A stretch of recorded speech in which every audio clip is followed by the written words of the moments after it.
Hi everyone, this is a wheel hub on a 2014 Nissan Pathfinder. This one was a little hard to diagnose. Usually you can jack the car up and pull the tire at 12 and 6 and 3 and 9 and get some play, but I could not get any play from any of the four tires. I felt it. I think it was coming from the back, so I started back there.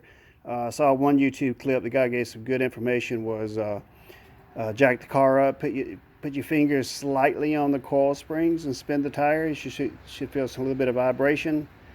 And I was about 30% sure I had narrowed it down to the tire, and I just changed it. I changed it to this CarQuest part number here for the 2014 Nissan Platinum 4x4.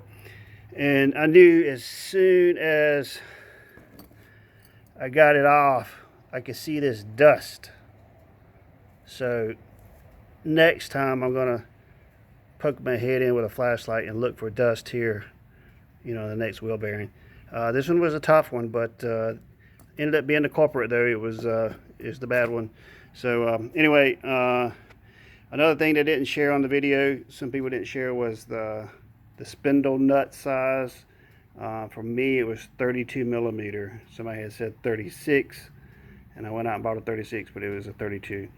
And then nobody expressed the foot-pound torque for the nut, and it was 135 for the front on the 2014 Nissan Pathfinder and 92 foot-pounds on the back.